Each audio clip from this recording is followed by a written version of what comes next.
On the 20th of June, it is a special day when the world takes time to recognize the resilience of forcibly displaced people throughout the world. The theme for this year is solidarity with refugees, and the World Health Organization calls for urgent action to strengthen inclusive, resilient health systems that leave no one behind. And to talk to us further on this, we are joined on the line by Jørgen, a research professor at the Peace Research Institute in Oslo. Jørgen, good afternoon, and thank you for joining us on Africa Update. Good afternoon. Now, what is the significance of this day, and what should we focus on, especially today? I think international days such as this one are very important to remind us about the issues that are with us every day, but easily slide away from or slip away from our view when other things emerge as more urgent. And we know that many refugee situations go on for years and years, and those situations that get the most attention in the international news media, for instance, might not be the ones where the biggest numbers are or the greatest suffering is.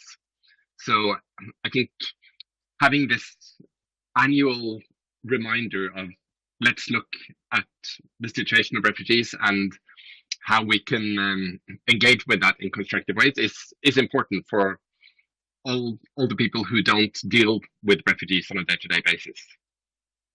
How can the rights of refugees be protected, especially, with all the different crises that is being seen across the world, and more especially on the African continent? You see countries like Sudan, there's a major crisis moving as refugees, people living left, right and center. And now currently there is a crisis in the Middle East, and this has been an ongoing crisis for the longest time. How can the rights of refugees be protected? There are some intractable problems here, or challenges, and I think maybe the most fundamental one is to question even the focus only on refugees, because behind every refugee there is somebody else who has not managed to escape the insecurity that they're in. So refugees are people who've managed to flee their own country to another country. And we know that there are many more who are within their own country and who haven't been able to cross the borders to access perhaps greater safety outside. And there are people who are stuck in the middle of very dangerous situations. So those people haven't even been able to access the rights that come with being a refugee. And then, of course, those who have managed to cross the border might find that they are not granted the protections that the refugee status should give them. And of course, one of the reasons for that is that in many countries there is popular resistance and political resistance to receiving large numbers of refugees, either because it's perceived as costly or as potentially destabilizing. So I think especially in higher income countries, in Europe, for instance, you see the hypocrisy in a way very clearly, that countries on the one hand say that, yes, we respect the Refugee Convention, we need to protect refugees and so on, at the same time as governments are making it as difficult as possible for people to actually become refugees, in the sense of traveling to a safe country and seeking protection.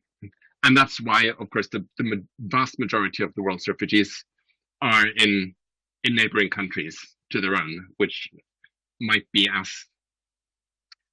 sort of almost as poor and ill prepared to care for them as the country they left behind. What needs to be done? I think post COVID-19, a lot has sort of fallen through the cracks, especially when it comes to funding, and the funders who are also trying to move around a lot of puzzles with a crisis coming from all directions of the globe. What needs to be done? Yes, I think simply put, we have to do two things at the same time. One is to care for those who are already refugees, and that involves clearly funding and political will. And on both of those fronts, developments in the US since the Trump administration came to power have not helped. And then at the same time, we need to prevent the emergence of new refugee situations. And we know that very often when decisions are made about, for instance, escalating conflicts or de-escalating or seeking political solutions or finding compromises and so on, the consequences in terms of refugee flows are not influencing the decisions that are made. Those are consequences that play out later and have to be dealt with, but which can be overwhelming.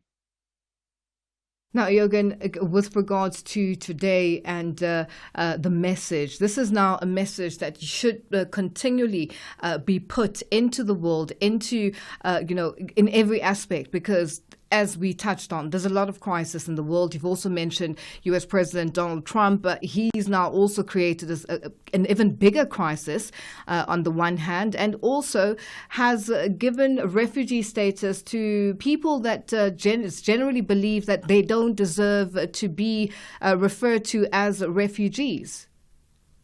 Absolutely. And that, of course, I mean, his welcoming of white South Africans does potentially a lot of damage also in undermining the meaning of refugees. So I think, in addition to the challenges I pointed to in terms of funding and preventing situations that generate new flows and so on, we also need to safeguard the meaning of the concept of being a refugee. But then I will also say, since you asked what can we do or what's the significance of this day, I think many of these potential courses of action are just beyond our control as individuals. But most of us, or many of us, do live in communities where there are also refugees living. And I think we shouldn't underestimate the importance of also person-to-person generosity, welcoming, friendliness towards people who are refugees. And that's a challenge that societies in Europe and South Africa and the US and elsewhere live with, that people who have been fortunate in the sense of making it to relatively safe countries as refugees, unfortunately often face new challenges in the form of hostility or xenophobia. And Jørgen, just in wrapping up, when we look at, you've touched on countries that generally, with refugees becoming part of the population, where if a person doesn't disclose that they're a refugee, a neighbor would not know. Then there are countries where they have refugee camps. And yes, that situation there, where they've been calling and requesting for funding, countries like Uganda, with one of the biggest on the African continent refugee sites, and other countries, Kenya, for instance. How do you then focus on those countries where the assistance is needed and the refugees on the ground are suffering? Yes, I mean, this is a contentious issue as well, like the pros and cons of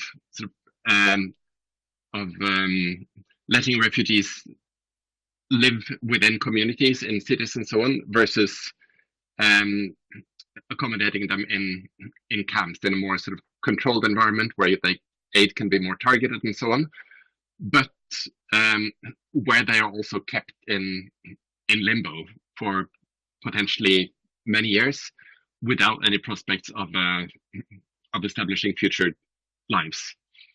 And I think countries will probably keep addressing that balance in different ways. Some countries have been more open to receiving refugees into their communities and letting them work and so on, which is, I think, on the whole, a good situation for refugees, which creates more opportunities for building new lives. But it also, of course, opens the question of, should they then integrate and settle, or should we and they maintain this expectation of one day returning to the countries of origin? Well, Jørgen, we have run out of time and are going to have to leave it there for today. But thank you so much for joining us on Africa Update. Thank you.